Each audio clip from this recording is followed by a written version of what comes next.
Let us take that in, that beautiful song, "My soul sings out to you, my Lord."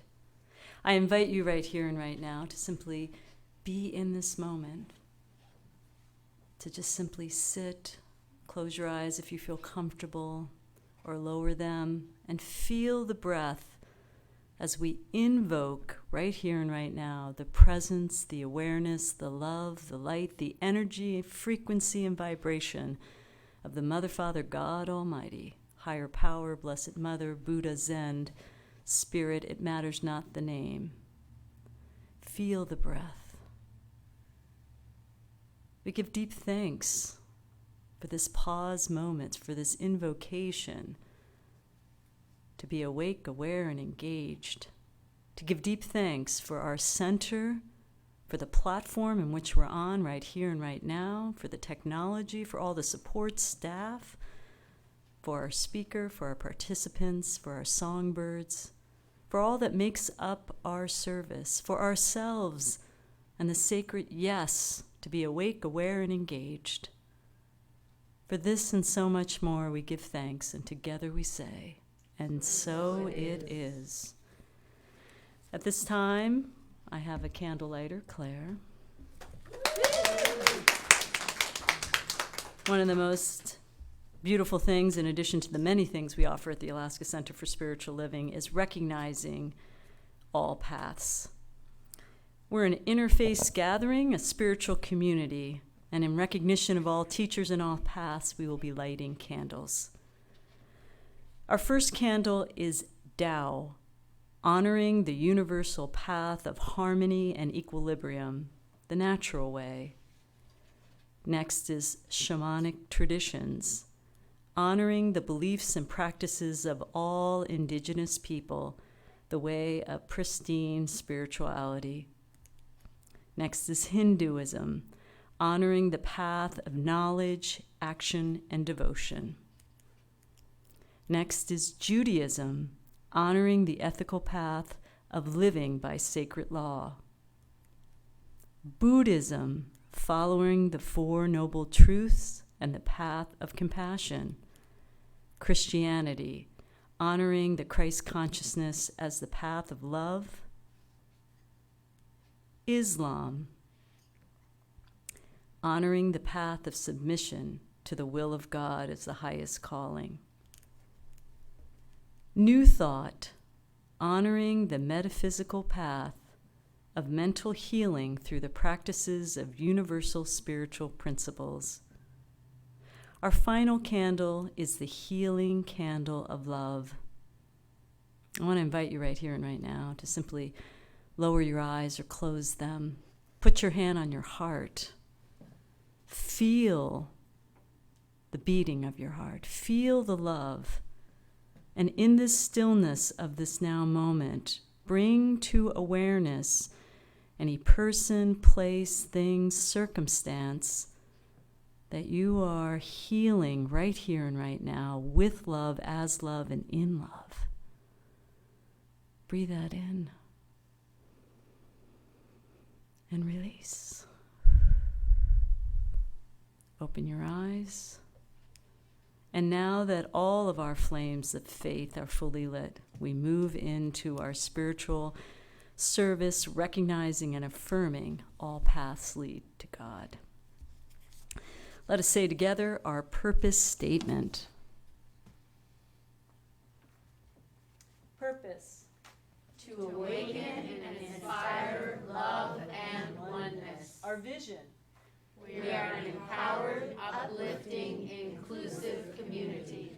And mission: to teach spiritual transformation with grace and joy.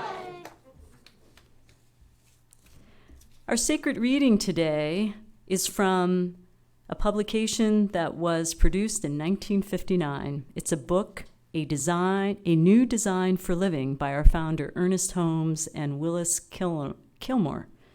It's from pages 52 and 53. The physical body has always faced a threat in one of two ways, either to fight or to escape from flight. This same instinct reaction is of value to us today, as we need to place a limitation on its action. An individual deals largely with ideas in their daily life, and when they encounter one that they do not like, their body is whipped up to engage itself in a combat with it, or is prepared for flight from it. Even though the body is never able to do anything about either fighting or fleeing from an idea, the wear and tear that results in it are more dangerous. We generally seem to resist change, even that which is better for us. We also appear to resist being what we are. We need to learn carefully and surely to submit ourselves to accept the fuller expression of the mind that is within us. Against this, there must be no resistance. Let me read that one more time because it's juicy. We need to learn carefully and surely to permit ourselves to accept the full expression of the mind that is within us. Against this, there must be no resistance. For its creative flow through us rests our entire future, the greater person we may be, and the richer life we may desire to enjoy. Thank you.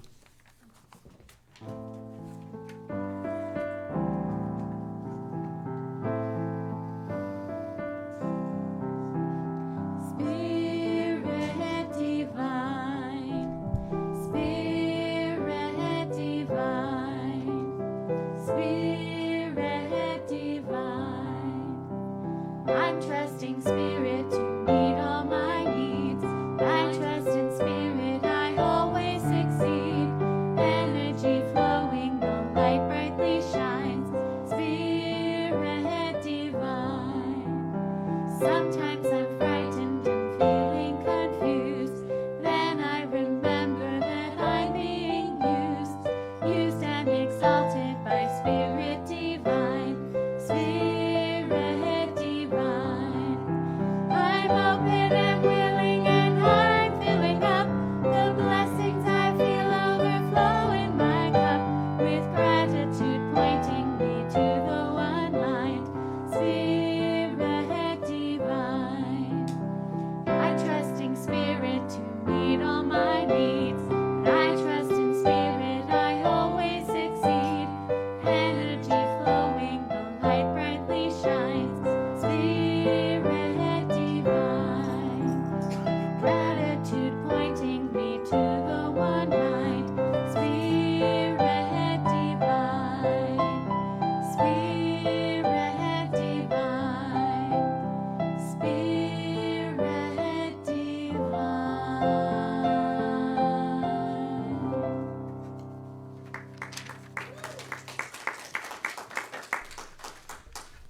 All right, I think that was a little weak. Let's give it up for our songbirds. That was beautiful. Spirit divine. If you want to join the flock, just see the piano player. She will guide you to that experience. And I wasn't joking. Welcome. I'm Christina, one of the many licensed practitioners here at the Alaska Center for Spiritual Living. Want to give it up for our sound team in the back. Woohoo! We're going to give it up for our presenter, who's going to come up shortly. Woohoo! For Ann Fleming and all the slides. There's a lot of moving parts here. For Judy being our outstanding greeter. We have some announcements. They're always worth listening to, so that's why I'm up here. First and foremost, the foundation to our center and our philosophy is prayer. We offer prayer 1-minute miracles after every service, so they'll be available by our licensed practitioners. And if I could have my colleagues stand at this time, take a look around. These people are available to you for 1-minute miracles after service. The other thing is we have a website, and you could submit multiple prayers. Just fill out the form and send it off to us, and we will get it. There's also a box in the back with a blue prayer form. Fill it out completely. Legibly is always helpful, so we know who we're praying for and what. We have a newsletter, and I highly recommend, if you're not a subscriber, to be one, because that is just chock full of classes and workshops, and all kinds of things. It's our best vehicle. I also want to give a plug, in case you don't know, the Science of Mind magazine has been in publication for 94 consecutive years. Wow. Woo! It started in October of 1927 by our founder, Ernest Holmes, who brought Science of Mind magazine to life with the title Religious Science, a magazine of Christian philosophy. So it has since changed its name. It is a guide for spiritual living. It's the best investment you can make. You subscribe, and then you get an online newsletter with links to other stuff. October will be the anniversary month. I'm giving you a preview of Ernest Holmes and his writings. It has prayers, it has affirmations, it has media, and so much more. As I had mentioned earlier, we have workshops and classes. And I do have a piece of paper from our fabulous Anne Fleming. We have a workshop coming up that will be via Zoom called Power of Your Word. It is going to highlight learning and practicing key factors for effective prayer, developing intimacy, and just being in the vibration of other people and learning this philosophy. It's going to happen on Thursdays. It starts September 30th, and it will go through November 18th. It's 1 hour. It is going to be 2 hours on Thursdays. All the details can be found on our website, and if you're interested, you have to register for the class. You can do so from the Alaska Center for Spiritual Living. There's a specific email address. But we have something coming up on Tuesday, and without further ado, she doesn't need an introduction, but she is doing another fabulous little mini workshop. This one is called The Design for Living, and I'll let Camille share with you what is unfolding for that. Thank you, Christina. The new Design for Living is here, and we are going to connect with it on Tuesday night. And I want to invite everybody here to come back and join us in the center if you're comfortable doing so, but it'll also be available via Zoom, so you can pick which works for you. And if you can't come to either, but you really want the information, register anyway at CamilleConte.com, because everyone who registers will get a copy of that evening's recording. This is going to be a pivotal moment for those who participate. We're going to come together and talk more about what's collapsing and why, what's replacing it, what are the new tools and building blocks that we need to create this new design for living, our own personal lives and our collective lives. I'm really excited about the information I'm receiving, and I look forward to seeing you on Tuesday night. Thanks. Thank you, Camille. They really have been great little workshops, feeding your soul and expanding your mind. I wanted to put out there, in case you don't know, all of the Sunday services are on the Alaska Center for Spiritual Living's YouTube channel, so feel free to subscribe and have access to them. We have some stock offerings. That's what I'm calling them. And one of them is Centering Prayer that happens the first and third Saturday of every month. Again, you can find that information, how to hook up, on our website. And the other one that will come the first Wednesday of each month is called Visioning for Inner Peace. It's the old-fashioned way. There's no Zoom. You simply call the number and engage. Pray yourself up and join us in praying up our world and visioning for our world. All right, so we are going and are here to be engaged, inspired, and transformed by our special speaker today. But I wanted to give you a few little nuggets that you may not know about. First and foremost, she's been a licensed practitioner for 16 years, but deep in this philosophy for just about the same amount of time. Camille Conte is the only host of The Camille Conte Show, a podcast that mixes real conversation about life, rock and roll, with a soundtrack. You can hear her show Sunday nights at 6 p.m. on 90.3 KMBA. She's an author of an awesome book. If you haven't gotten the book, it's still available. It's called The Confusion Experiment. She's also a powerful practitioner, supporter of this philosophy, and an honest portrayal of living in our time. You know, just because we become practitioners, we all feel that we have super women, supermen jackets on, but life happens. And sometimes it's messy, it's confusing, and we feel, I'll speak for myself, you can be on the side of the curb. So this philosophy and this practitioner group helps lift us up. So if anybody's sailing through COVID with no issues, congratulations. I know for myself it's been an interesting, challenging time.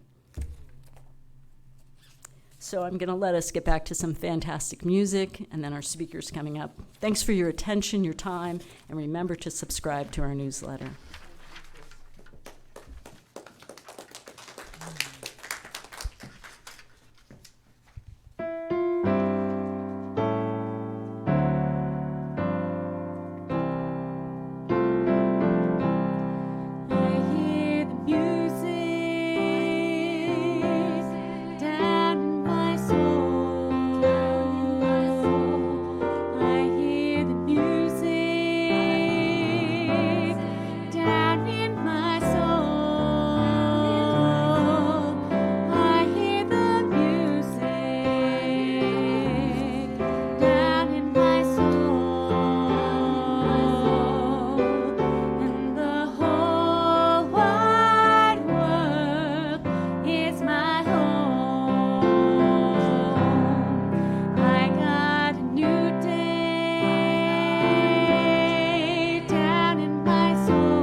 Love me some gospel. Yes.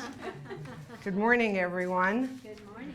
Great to see you all here at the center. Great to see you centered at home. This hand on the heart that you hear people talking about is something that I learned from Matt Kahn. And, you know, of course, we're adults and everything is optional, but I do want to invite those of you who would like to have the experience to prepare yourself for the sharing that's coming through us today by putting your hand on your heart. First of all, it's just really good to remember where it is. In the new design for living, the heart wants back in the game of life. The other thing that helps us prepare is to speak to ourselves in loving kindness. And so I'll ask you to, in a whisper, repeat after me. I love you. I really appreciate you. Thank you for everything. I love you. And if any of those words or all of those words were difficult for you, or you noticed some resistance to saying those words to yourself, about yourself, just take note of that with loving compassion. And the other thing that we do here at the center to prepare ourselves, we've kind of already done, but it's always great to keep doing it, and that's breathing. And for me, the definition of God is pretty much that.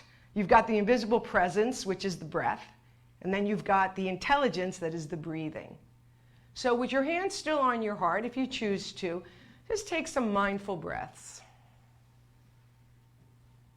And just notice where your breath is. You know, for some of us, the breath never leaves this upper chest area, right? Shortness of breath because it's a short distance from here to here and back through the nose. But one thing we know for sure, scientifically, is that the breath is the only autonomic function that we can control. And that is by design, because the breath is directly connected to the fight or flight wiring in our brain. And so when the charging elephant is heading your way, be it an email from the boss, a text from a loved one, or a headline, by consciously choosing to breathe in that moment, you are sending a signal to your brain that there is really no charging elephant. And that is really, really important, because the adrenaline and cortisol and other stress hormones that are released during times of stress and anxiety were never meant to run through our system nonstop. But that's what's happening these days. So by bringing the breath into your practice, you help close the door on those stress hormones so that your body can reset, your nervous system can reset, and you can reset. It's really, really powerful. I want to reread today's sacred reading from Ernest Holmes and Willis Kinnear, because it's very relevant to my sharing today. I want you to think about these words as it relates to your experience today. The physical body has always faced a threat in one of two ways, either to fight or to escape through flight. This same instinctive reaction is of value to us today, but we must place a limitation on its action. And that's what I was just talking about with the breath. That's how you do it. An individual deals largely with ideas in their daily life. And when they encounter one they do not like, their body is whipped up to engage itself in combat with it, or is prepared for flight from it. Even though the body is never able to do anything about either fighting or fleeing, the wear and tear that results in it are most disastrous. We generally seem to resist change, even when it's better for us.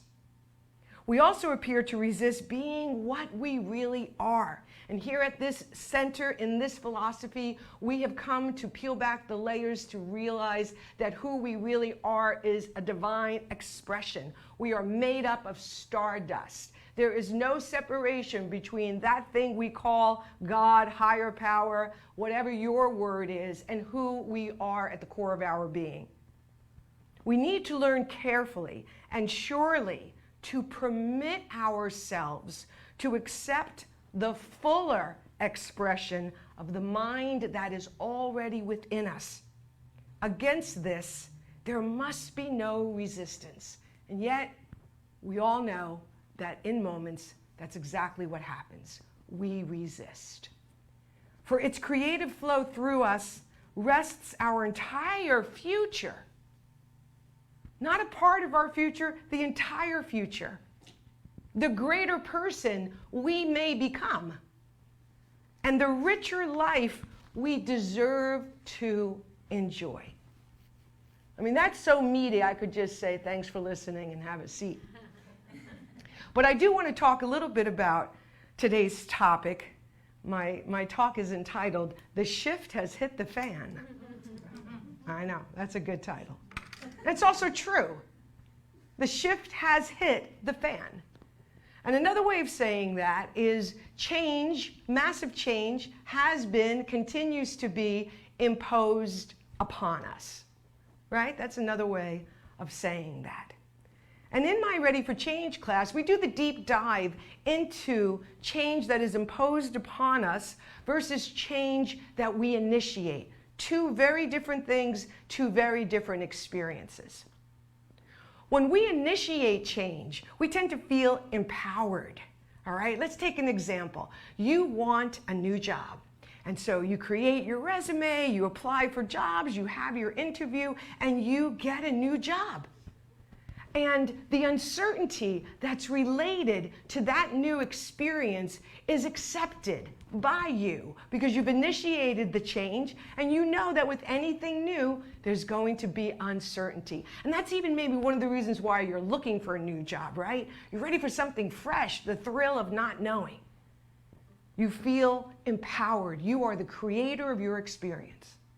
However, when change is imposed upon you, that uncertainty takes on a whole nother feel.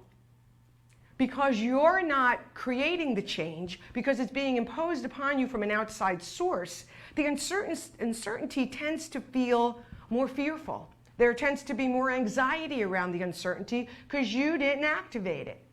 And that's why this summer we spent time talking about how to live with uncertainty and how to ultimately alchemize uncertainty into something powerful and potent. And that's a little bit of what I'll review on Tuesday when we get into the new design for living. Because in the new design for living, we have a much more intimate relationship with uncertainty because we've redefined it. We've come to understand the potency and the potential, the spiritual truth that lives inside not knowing. So when we look at what's happened last year, when we look at what's still going on today, the shift that is upon us, the change that has been imposed upon us, and we look at it through these filters of awareness, we have a better understanding as to why it has felt and why it feels the way it does. Some of the conditions of this shift: chaos, confusion, uncertainty, fear, anxiety, right? Anybody relate to any one or all of those, right? You can be spiritual, you can be committed to practices, you can be living spiritually and still have moments like that. Why? Because you're a human being. And that's just the way it is. It's part of the human condition. And so our spiritual practices create a discipline that helps us ideally create an environment where more times than not, that won't be our experience. Or if it is, we've developed an atmosphere and a mindful response that allows us to bring compassion, hand on the heart, to the one that's having that experience, just as we would anyone else that we love. When we change our definitions, which I invite you to do, with these kinds of long-held human situations and conditions, chaos, anxiety, confusion, when we change them, when we modernize them, when we give ourselves permission to take a fine comb through these experiences and definitions to see if they match who we are today, what that does is it frees us up to have a fresh, new response to an old spiritual condition. I mean, Ernest Holmes was writing about this in 1959. The human experience tends to go around and around and around. And so what do? We try to hook into the upward spiral of that. So that every time it comes back around again, whether it's personal or collective, we're different. We have a different relationship to it. We're able to have a different response to it. You know, for me, enlightenment is not about the shift not ever hitting the fan, but it's my ability to respond and react to it more quickly, more compassionately, and to clean it up more quickly. How's everybody doing so far? Everybody okay? Everybody okay? The other condition of this shift, and I was talking to Christina the other night about this, is fatigue. Anybody feel really tired? Anybody just feel this hum of fatigue in their everyday experience? In talking with Christina, she was sharing with me that, by noon on Friday, she's tapped out, like probably all of you. You're going all week, you're giving all week, but by noon, her bandwidth is pretty much used up, but she's still got another 3 hours. Anybody can relate to that? So we were talking about that. Okay, well, if that shift is hitting the fan every week and there's nothing you can really do to affect or stop the cause of that, what can we do? So I was bringing up, knowing that Christina already lives this way, but I was bringing up, staying hydrated and eating well and pushing back from the computer and going for a walk or stepping outside and getting some fresh air. You know these things. I know these things. And this moment is asking us to move beyond the knowing and to begin doing. To begin applying that which we have learned all these years to this experience right here and right now. And if doing all of that still doesn't necessarily heal the fatigue, then what do we get to do? At the end of the experience, at the end of the day, we get to say to ourselves, what can I do to support you? We're very quick to do that with each other, which is a beautiful thing. I'm just asking you to consider asking yourself that question. Listen to yourself, whatever the response is, and bring that to you. In the old design, I lived from duty obligation. So if I was exhausted on a Friday and someone invited me to do something, or I had already said yes to something, but now just felt like I wasn't a match to it anymore, I went and did it anyway. Duty obligation. In the new design for living, we get to change our mind. We get to choose again. We get to say, you know what, I got to be honest, I really can't do this today. Is there another time that we can catch up when I would be more refreshed? So these are some of the discernible changes that this shift has brought into our experience. So if you're experiencing mental and emotional fatigue, here's something to consider. This is my 27th day out of the news. No headlines, no newspapers, no reading of any articles whatsoever. Does that mean I don't care about what's happening? Of course not. Does that mean I'm not aware of what's happening? Of course not.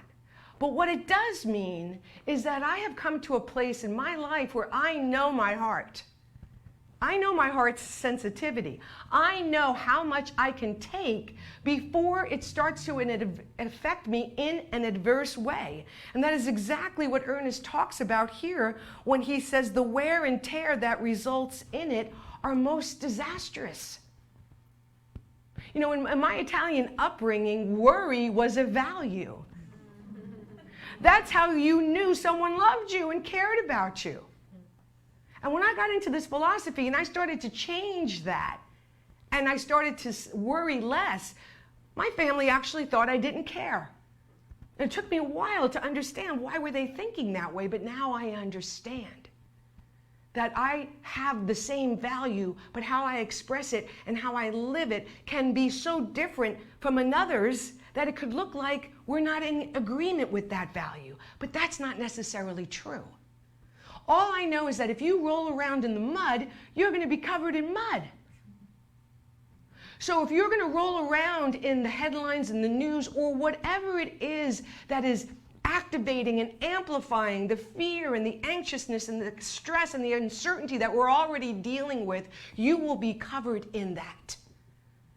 And the thing I just ask you to ask yourself is, how is that going for you? You have to give yourself permission to step out from the crowd sometimes and do what's right for you. Because when the shift hits the fan, there are a couple of options. One option is you can stand there and be sprayed by the lowest vibration of the shift, thinking that's what you're supposed to do because that's what you've been told you have to do. And there you stand, covered, overwhelmed, wiping your eyes constantly from that which is coming at you. If the source was a high vibe source, if it was a place like this or other inspirational sources, whatever's coming at you from the fan, more and more of it. Another thing that you can do when the shift hits the fan, unplug the fan. You can unplug the fan. And what does that do? That slows down and eventually stops the mechanism that is spraying and spewing the lower human frequencies that are out there right now. And of course, the third option, get the heck out of there and just run. No right or wrong, just choices. And so I just ask you in a very loving, gentle, kind way today to just think about what I'm saying and maybe where in your life might there be a need for a little tweaking. The last thing I want to address today is the cause. Aside from the obvious experience that is going on for us, I'd like us to climb the ladder of perspective and take the eagle's view on the larger collapse that is unfolding. 20 years we've been in spiritual growth. 20 years we have been dedicated to waking up. At least 20 years, millions of people everywhere taking spiritual education, meditating, praying, chanting, doing yoga and reestablishing the sacred experience that is the body temple, going to silent retreats, taking workshops, reading books, listening to inspirational speakers. And what has that been doing all this time besides alchemizing who we are into the greater expression that is available to us? It's been agitating, it's been agitating the new design for living. The old skin cannot hold the new wine. That which has been, that which we have built our lives upon, is collapsing because the shift that is hitting the fan could very well be from that high perch, the natural and organic evolutionary unfoldment of life. That is why this is such a powerful time. That's why the new design for living and coming together as a community to discuss and talk about what we can do next is critical to me. Because how does it change your experience, your mind's narrative of what is happening when you see it from that very, very, very high perch? That perhaps all of this has been orchestrated by the collective soul. Nobody knew it was going to be this way. Nobody knew it was going to be this painful and heartbreaking and difficult. And yet, here we are. And one of the things that came to me this morning is this phrase, fierce spirituality. Now look, if anybody told me this last year, I was in the underworld last year.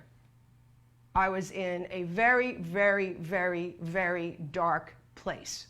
So this would not have been anything I could talk about, nor would I have wanted to listen. I could barely allow people to pray for me. So if that is where you are loved. You don't need to move from that place until your process moves you through it.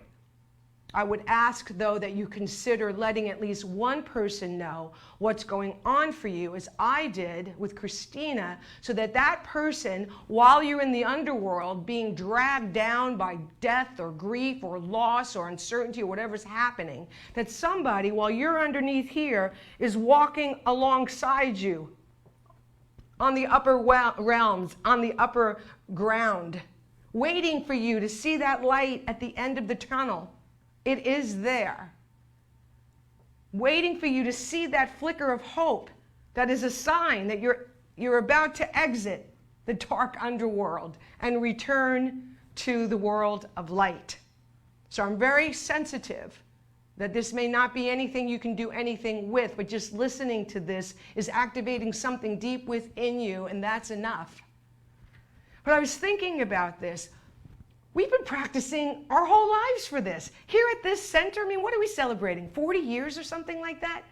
We've been preparing ourselves for this moment our entire spiritual life. Millions of people all around the world right now have been preparing, not just ourselves, but preparing the field that we get to hold and know and affirm before we even see it, for what is seeking to emerge. Because at some point, and this is the point I'm at right now, which is why I'm sharing this with you today, you have to choose, or it will be chosen for you. And there's no right or wrong choice. The train's going to keep coming around again. You can get off one train and get on another train anytime you want. But in my experience, there is a new train at the station. And it's a vibrational train. It's a frequency train. And if Ernest Holmes was alive today, I have no doubt in my mind that he would be all about quantum physics. He was already touching upon it back in the 20s, but he would be hanging out with Joe Dispenza and Esther Hicks and all these people who are bringing this next level of spiritual information to us, and that has to do with how we feel. And so for those of you who are here or watching, you and I have the opportunity to hold the vibrational field of love and harmony and peace first for ourselves and then for everybody else. Because in the old design, it was others first. In the new design, it's self first. Because if there's only one thing, and there's only one thing happening, then the most important thing we could do is care for that one thing. And in caring for that one thing, we end up caring for everybody else. So this is a time when we think about the shift that's hitting the fan. The takeaway I want to give you today, because you know, as great as inspirational talks are, I'm at a point in my life, give me something. Give me something, give me a nugget that I can walk out the door with and apply to my everyday living so that whatever was inspiring can be integrated into my personal experience. So here are those nuggets for you in summary. Number one, hand on the heart as often as you can and bring compassion to yourself. Number two, breathe mindfully throughout the day and night. When I was first practicing mindful breathing, I'd have to, put Post-it notes on the bathroom mirror, in the car. Oh yeah, breathe. We don't even realize how often we hold our breaths. So the breath is absolutely key. Number three, consider what source you're hooked into, how that makes you feel, and whether or not that's ultimately truly serving you and serving your ability to take your attention away from what you can't change so you can put your attention on what you can change. I think that's the serenity prayer, if I'm not mistaken. Number four, be willing to redefine and reconsider these conditions called uncertainty and chaos and confusion. The confusion experiment was all about me meditating for an hour every day for 100 days to see if meditation could heal my confusion. And it did. But one of the most important things I learned in that experience that was completely life-changing is how my mind works. There is no better dedication of your time than understanding how your mind works. How is your mind presenting the situation to you? And is it accurate? How do you know it's accurate? Because the mind rests most of its narrative on what it already knows. That's why last year we literally lost our minds. We lost our minds last year because the thing that the mind hinges its knowing on went away. And it had nothing. That's why we all said, when are we going back to normal? When are we going back to the way it was? Why? Because that's what we knew. And that would be like the pacifier for the mind that was freaking out. Now we understand more about why that was, and we bring compassion to ourselves as a result of that. So I want to invite you to choose, not from a position of right or wrong, but as a spiritual warrior. I'm only spiritually fierce now because I was spiritually annihilated last year. The reference point is absolutely critical.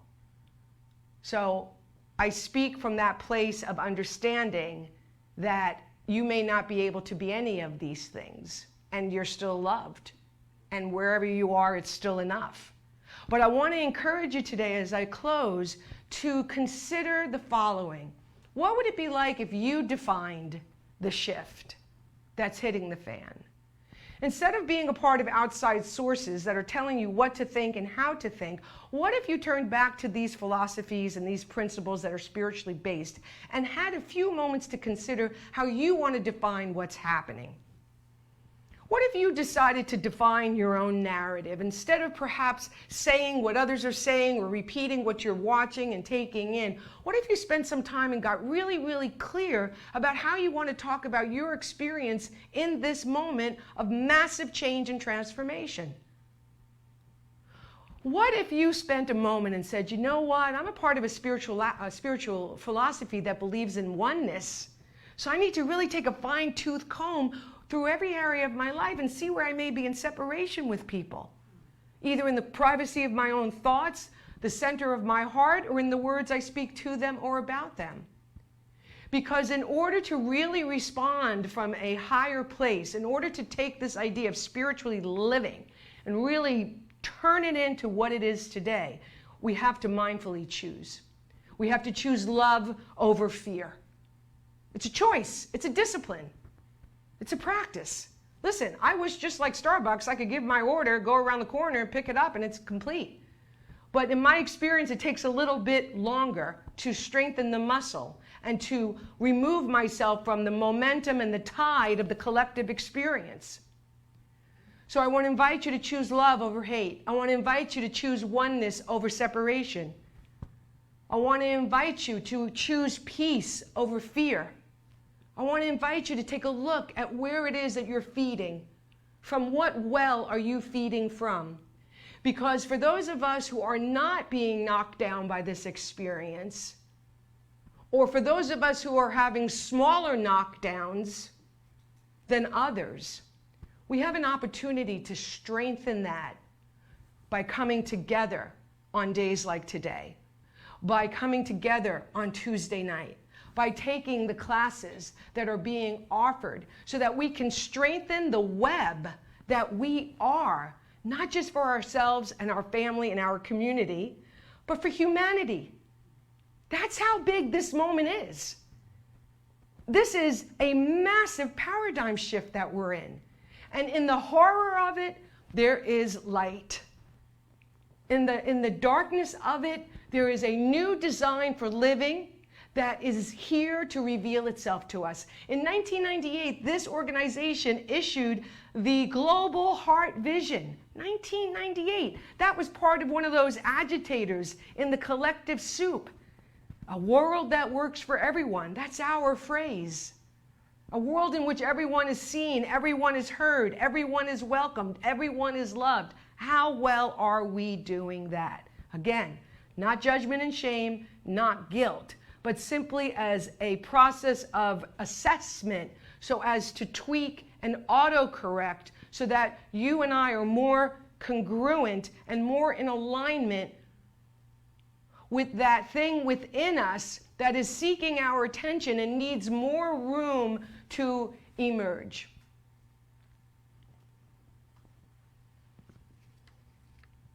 And so from that frequency that I hope you can all feel, I'm going to do something that we call affirmative prayer. Now, for those of you who are new, I just want to quickly explain to you why we do this. Here at the center, we believe that there's only one thing happening. We believe that back behind all this form is pure energy, the unified field, the quantum field. You've heard Deepak Chopra talk about the field, and I'll meet you there. All right? Everything is pure energy, and everything is interconnected at that quantum level. So when we speak a word for ourselves or for you, the reason why it actually affects things is because it's like dropping a pebble in a pond. It's a single pebble, but the ripple effect affects all aspects of the surface of that water. And because we believe in these universal laws that we can't see, like the law of gravity, I always like to say, you can't see it, but if you went on the roof and stepped off, you'd have the experience of the law of gravity. We can't see the law that cracks open a seed. that we've stuffed into the dirt. We know something's going to crack it open and draw forth the bloom. It does so every time, unless you're a really bad gardener. We don't see that law either, but we don't stand around saying, well, I'm not going to plant until I see the thing that turns this rose into a rose. We plant with faith. And that's what I'm doing right now. So I would like you to think about the situation or the person, and maybe it's yourself, that you feel would benefit from being lifted up into the higher frequencies of love and wholeness and oneness and peace and joy and truth and health and prosperity and connectedness today. And if you want to put your hand back on your heart as you think about yourself, the condition, or the people, or all of those things, do so now as we move into this collective practice of speaking the word that we know the law of cause and effect and the law of attraction comes rushing in to fulfill. And so here at the center and here in this philosophy, we recognize that there's just one life. As we show with our candlelight service, many paths to the one, but there's just one thing happening, one love, one heart, one mind that knows all because it is all. The same mind that holds all the planets in place is the same mind that is literally operating through our mind. That's the kind of power we're connected to. That's the kind of power that's nestled at the center of our own beingness. And I know that these words are causing an activation in everyone who's hearing these words. There's something within us that is saying yes to that which is being spoken. And this is not denying the human experience. Ernest Holmes said, we don't deny the broken leg, it's broken. However, at some point, we must turn away from it and turn towards the greater truth, turn towards what is behind the broken leg to pierce the veil of the human experience so as to call forth the wholeness that exists right behind it.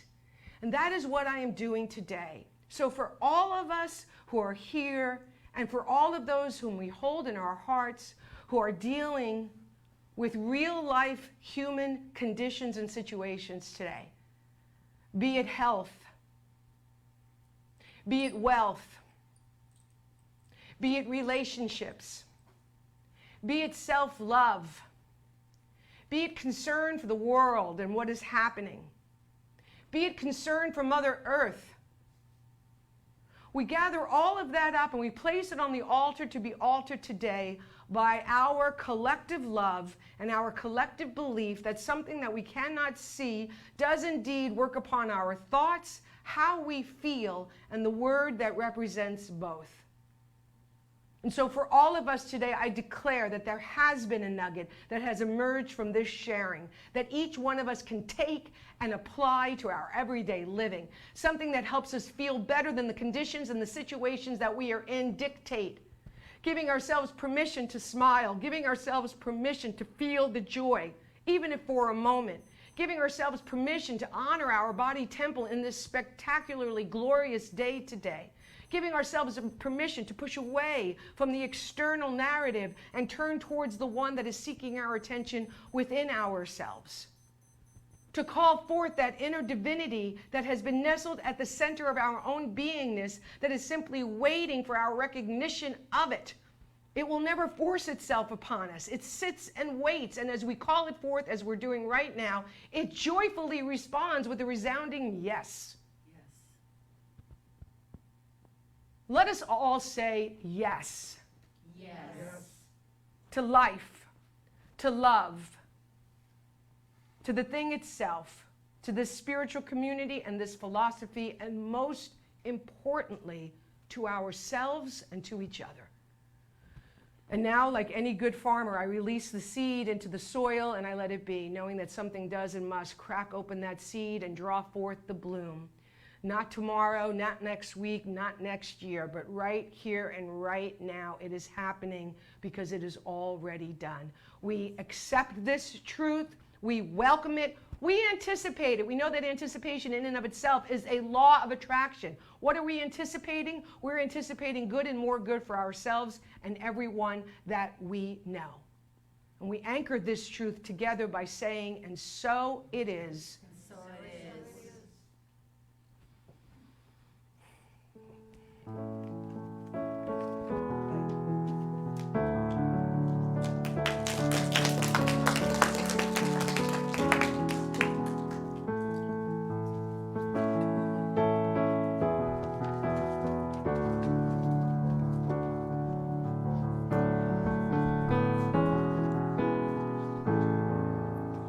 You will do amazing things with the choice each new day brings, and with every step you take, bless the progress that you make.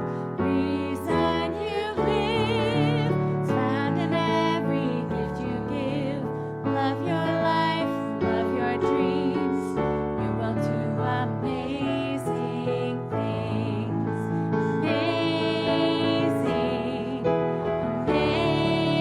Amazing, you will do amazing things. Amazing, amazing, you will do amazing things. Oh, the places you will go and the people you will know. Don't worry when or where or how. You don't have to know that now. You're on the right track. No need to look ahead or back. Just enjoy what this day brings. You will do amazing things. Amazing, amazing. You will do amazing things. Amazing, amazing. You will do amazing things. You don't have to work it out. Just stay in the here and now. Let your mind rest for a little while. Sometimes deepest answers come when you're out there having fun. So close your eyes and take a breath and smile. Amazing, amazing. You will do amazing things. Amazing, amazing. You will do amazing things.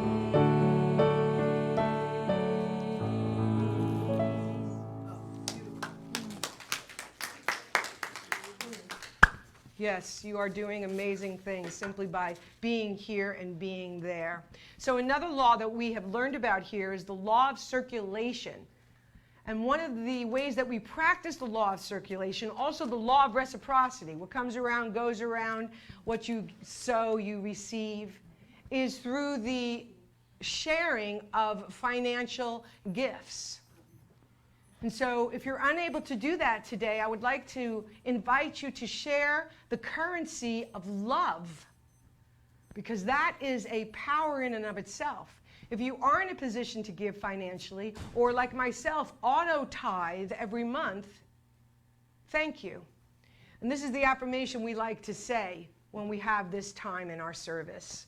Divine love through me blesses and multiplies all that I have, all that I give, and all that I receive. Thank you, God, and so it is. Thank you, Judy. So welcome. Spiritual alignments put my manifestations into motion. God is my source. God is my power. God gives me everything I need. So I give thanks for all my blessings.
right. We're in this vibration that God is my source, God is my power. I invite you right here and right now, close your eyes. Put your hand over your heart. Feel the heartbeat. If you're not sure, put your hand on your neck and feel the pulse. Breathe that in. We have been filled up. For Spirit, Mother, Father, God is our source, is our power. We have tapped in, tuned in, turned on to the frequency of transformation, renewal, revitalization, and unconditional love. We have come together right here and right now to say yes, to God is my source. Yes, God is my power. Yes to love. Yes to transformation. Woo! Call it forth. Say yes. Because that's what Spirit is saying to us. It has created this magnificent moment, all the sunshine, plants, animals, everything seen and unseen, felt, experienced, witnessed, lived. We are part of, not separate from, this majestic, expansive universe. Unique, each and every one of us, made in the image and likeness of the divine, perfect, whole, and complete. Let us not forget that. So we breathe this in, and we release. And we give thanks that we've said yes to today, yes to love, yes to moving beyond this experience and carrying this message with us that was so beautifully and eloquently and inspired us to look at with loving kindness. So let that be true for our guiding moments from this point. I give deep thanks for all that has made up today's service, every moving part, every person, every prayer. And for this and so much more, together we say, and so it is. Namaste.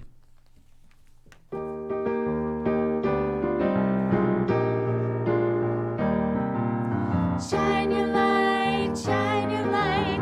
Let your love be bold and bright. A flame that lights your darkest night. Shine your light, shine your light, shine your light.